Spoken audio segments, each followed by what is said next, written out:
l'Académie musicale de Villecroze pour la Fondation Schlumberger, l'aménagement du site archéologique de l'Agora d'Athènes et un projet d'aménagement du quartier historique de Monastiraki à Athènes.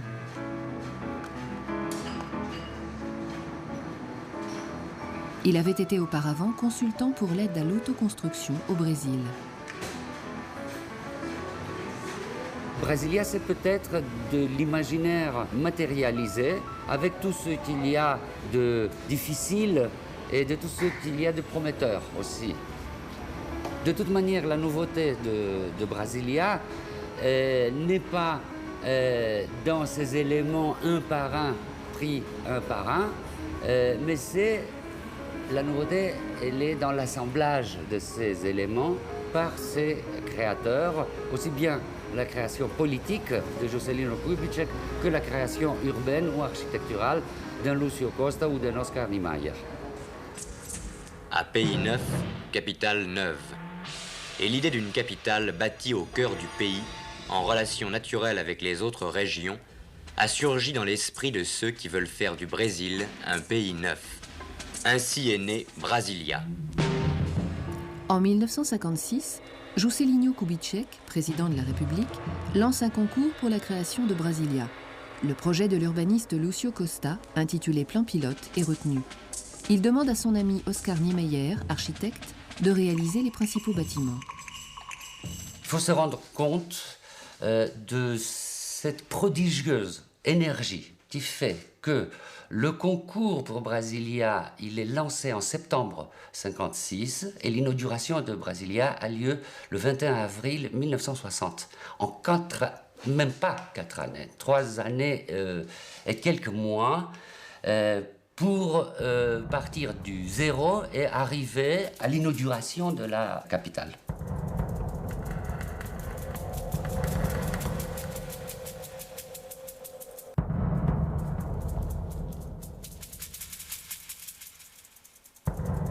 C'est un événement extraordinaire pour la vie d'un architecte qui découvre au fond que une ville peut être non seulement imaginée comme une forme plastique superbe, mais peut être aussi réalisée ex nihilo. Quand Lúcio Costa, dans son rapport pour ce concours, décrit son projet, il le décrit comme un geste primaire, premier, qui est la croix. Une croix, un point zéro donc. Et ensuite d'une forme qui, elle aussi, on peut dire qu'elle est primaire, elle est presque platonicienne, qui est le triangle. Ma deuxième décision, c'est Lúcio Costa qui parle, c'est de m'ancrer dans la topographie. C'est pour ça que un des côtés du triangle s'infléchit.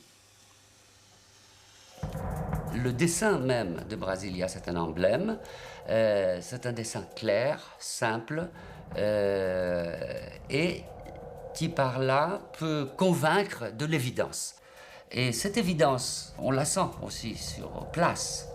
On prend une voiture, on vous dit vous allez à NQ12, appartement 102, et ça c'est une adresse. C'est le comble du modernisme pour l'époque.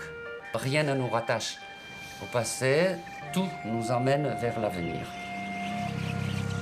Tout au long donc de l'axe nord-sud vont s'établir les habitations et l'axe est-ouest, qui s'appellera axe monumental, va accueillir les différentes fonctions publiques de la ville.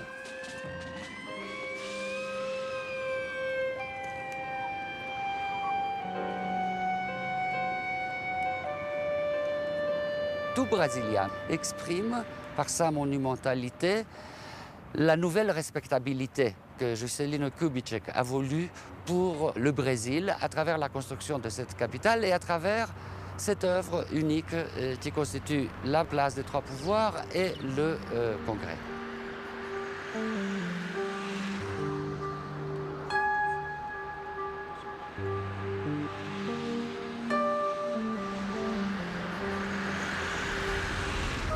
Chaque fois que je regarde le Sénat, l'Assemblée, la place des trois pouvoirs, au-delà de toute autre considération critique, etc., il n'y a qu'un mot qui me vient dans l'esprit, c'est le mot classique. C'est-à-dire, au-delà même de la beauté, parce que c'est beau, il n'y a rien à dire, c'est beau. Et en même temps, c'est classique, c'est-à-dire, on a le sentiment que ça ne va jamais vieillir et que c'est un moment de l'histoire de l'architecture important. Et en même temps, c'est ce plaisir esthétique immense qu'on a en regardant ces courbes dont Niemeyer, par métaphore, a parlé des courbes de femmes avec la sensualité, etc. Mais je pense que plus que ça, c'est la pureté de ces lignes qui se profilent dans le ciel. Il n'y a rien à dire, c'est beau.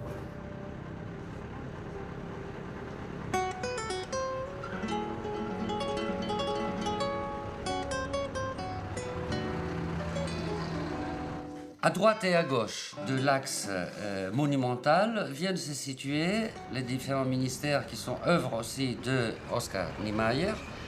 Mais ce qui est étrange, c'est que quand il dessine ces ministères identiques, toutes, les relations extérieures, ils disent non, nous ne voulons pas avoir un ministère comme les autres. Et il dessine un ministère particulier et qui sera l'Itamarati. C'est une déclinaison du temple grec. C'est deux dalles qui sont en rapport entre elles avec une colonnade, des colonnes, hein, comme le temple grec, qui lui manquerait le fronton et bien sûr un dieu dedans. Toute je dirais, l'ingéniosité de Oscar Niemeyer consiste à trouver des formes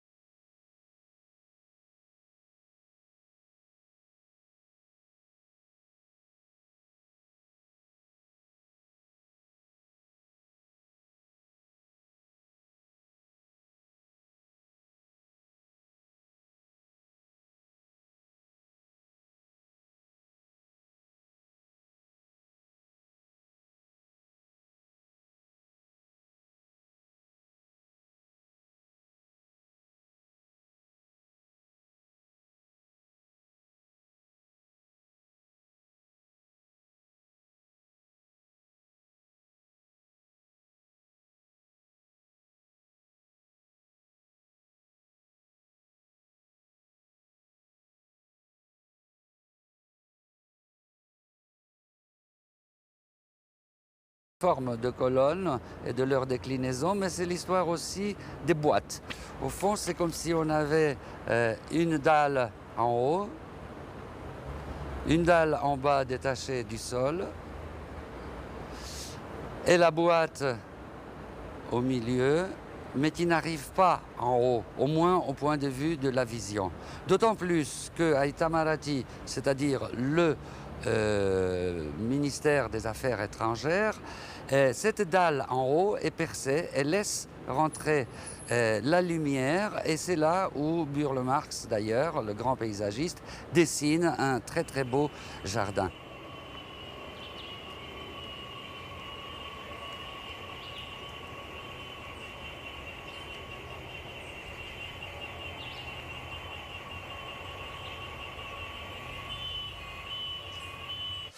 À la fin de l'esplanade des ministères, il y a une autre œuvre majeure de Oscar Niemeyer, qui est la cathédrale.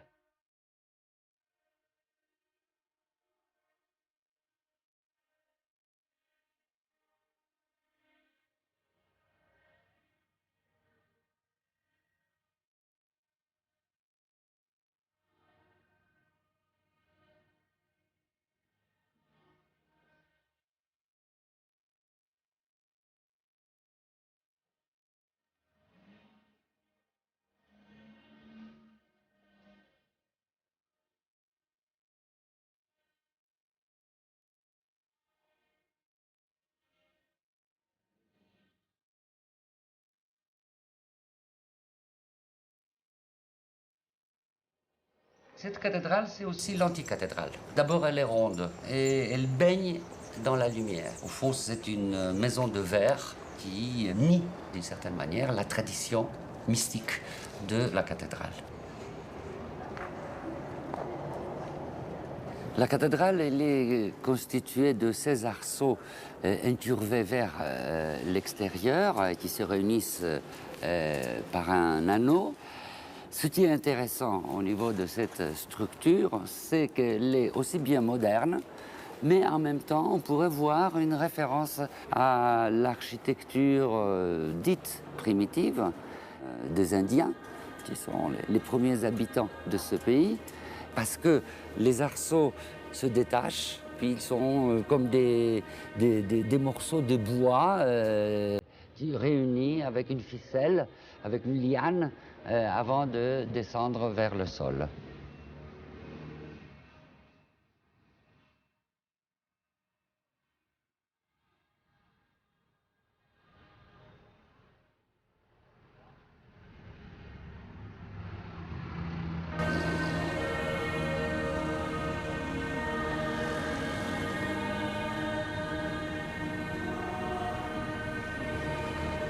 C'est la petite église, comme on l'appelle, Igrezinha. C'est une église qui a été construite par Oscar Niemeyer sur la demande de la femme de Juscelino Kubitschek. Et c'est un joyau, parce qu'on se rend compte que la petite échelle, la toute petite échelle, n'est jamais une contrainte pour faire une grande œuvre d'architecture. Et je pense que c'est une grande œuvre d'architecture. Si on la compare avec la cathédrale, on voit que Niemeyer maîtrise aussi bien la petite échelle que la grande échelle, et ce n'est pas donné à tout architecte, cela. Il y a une deuxième chose ici qui est très très belle, qui est la manière dont la couverture recouvre justement le lieu du culte. C'est une dalle en béton que Niemeyer a comparée à la coiffe d'une nonne. Il joue avec l'espace extérieur et l'espace intérieur une ambiguïté. On ne sait pas trop si on est à l'intérieur ou à l'extérieur. Quand on voit des œuvres comme ça, c'est un petit geste, c'est une petite chose. Et en même temps, c'est une grande chose, et aussi importante peut-être dans le dessin que la place des trois pouvoirs.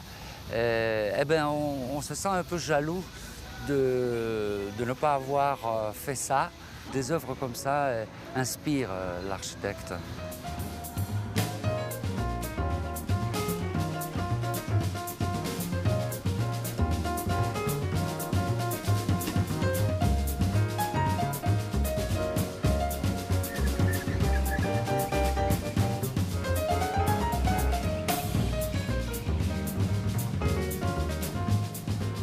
Le système que Lúcio Costa a établi pour les habitations au long de l'axe nord-sud, sur deux quartiers entre guillemets immenses de 8 km de long, quartier nord et quartier sud, c'est un système qui est basé sur une unité qui s'appelle Superquadras.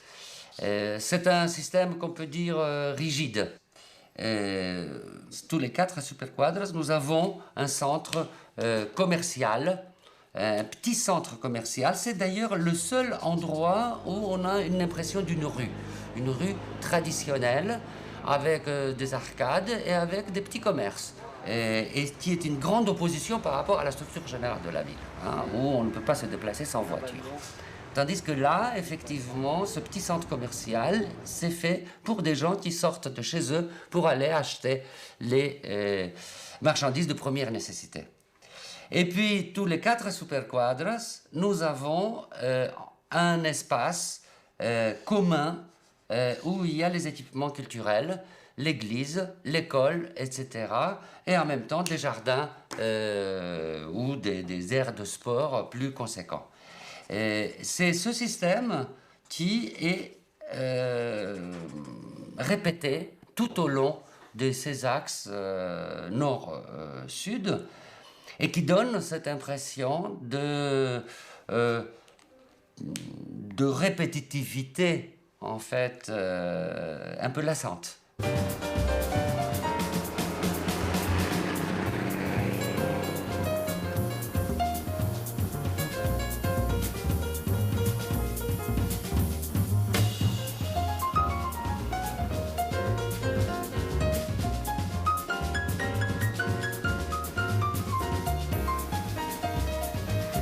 Dans l'esprit de Lucio Costa, il n'y a pas seulement un projet urbain ou un projet architectural, il y a aussi un projet de vie.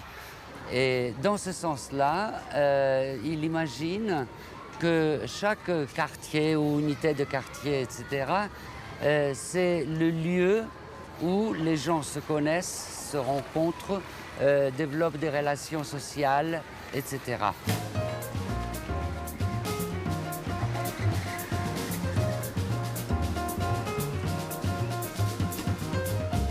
Nous sommes au cœur d'un quartier de Brasilia, le premier d'ailleurs, qui a été construit par Oscar Niemeyer. Et en fait, 4 quartiers font ce qu'on appelait la superquadra, un super quartier. Ça peut nous paraître aujourd'hui une architecture, je dirais, de grand ensemble. Et d'une certaine manière, ça l'est. En même temps, la modernité vieillit. C'est-à-dire, à l'époque, on considérait que c'était le nec plus ultra de la modernité, ce type de façade très rythmée, très modulée, presque préfabriquée. Il ne faut pas oublier aussi que particulièrement ce quartier a été construit pour les fonctionnaires de Brasilia. C'était un quartier, et c'est toujours un quartier entièrement habité par des fonctionnaires.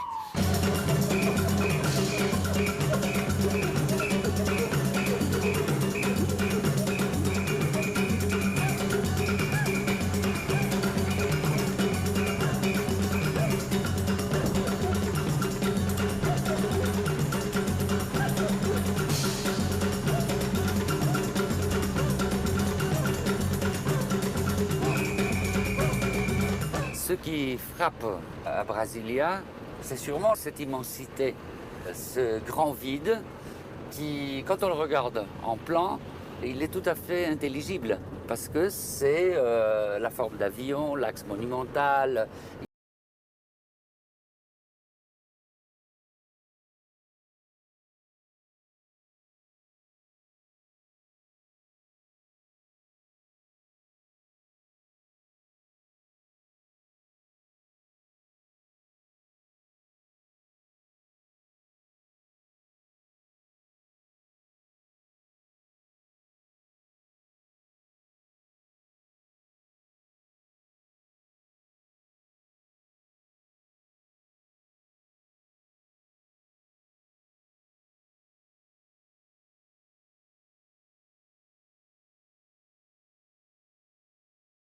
Vont s'établir les équipements et les zones fonctionnelles de la ville.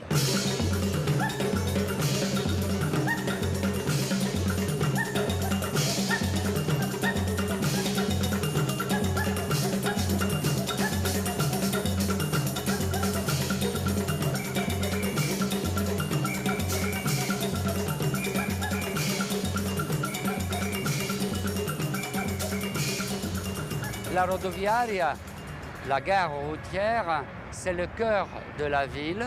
C'est la volonté de Lucio Costa de marquer le point de rencontre des deux axes par la présence des gens.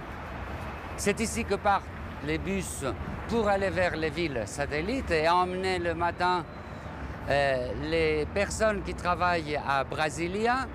C'est en même temps le lieu de discrimination, puisque Brasilia, plan pilote, c'est là où habitent les classes aisées et les fonctionnaires, et autour les villes satellites où habitent les classes populaires.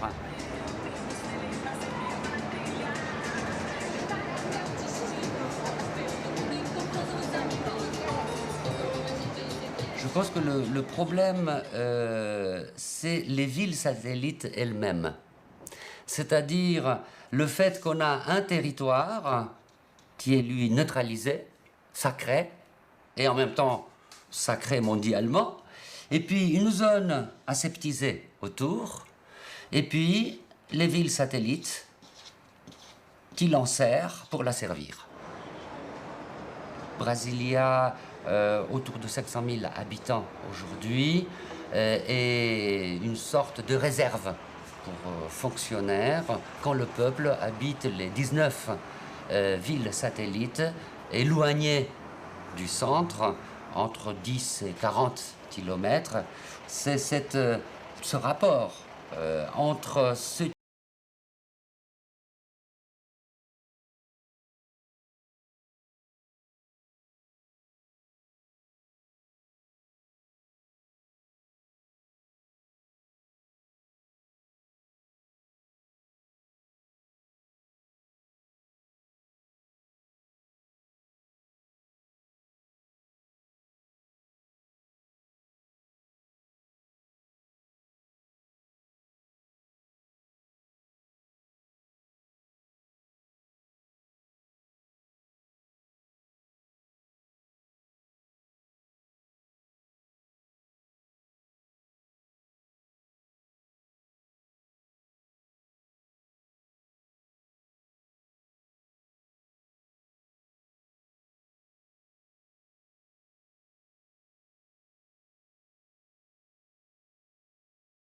Super Rápido! Super Rápido! A maior loja e o menor preço sempre com você! Financiamos a sua obra pela Caixa Econômica Federal! Super Rápido! Super Rápido! A maior loja e o menor preço! Super Rápido! Il y a des villes satellites qui sont venues s'ajouter au fil du temps et qui ont été officialisées. Et ensuite, il y a eu extension de ces villes satellites par des occupations plus ou moins légales, des évasions, comme ici, où nous sommes, qui se trouvent à 15 km de Brasilia. C'est des bidonvilles, mais des bidonvilles consolidés, et qui ont une caractéristique particulière, une contradiction incroyable qui est entre l'illégal, tous ces gens ici sont des occupants illégaux, et en même temps une acceptation de cette illégalité par l'État lui-même, puisqu'il installe l'électricité, l'eau, tous les réseaux. Alors c'est comme si c'était une occupation illégale régulée, tolérée et même incitée parfois pour des raisons politiques et électorales. Et c'est cette contradiction que Brasilia a générée et doit assumer.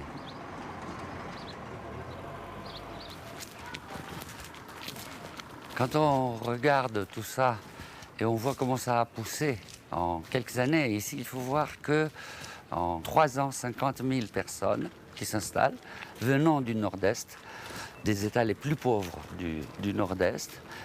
C'est pas du tout impossible que dans quelques années, ce lieu qui est comme une poubelle aujourd'hui devienne une ville goudronnée, avec des rues goudronnées, des arbres, etc. Et à ce moment-là, le foncier va monter et puis ces gens-là n'auront qu'à partir.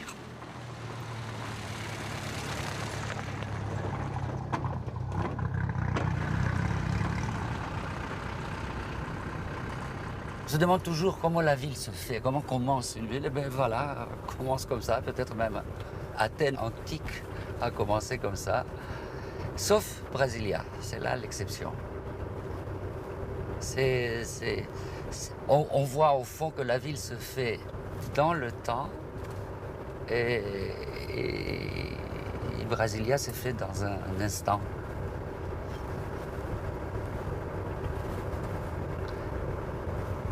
C'est curieux aussi de voir toutes ces protections. Déjà, les pauvres se protègent des pauvres.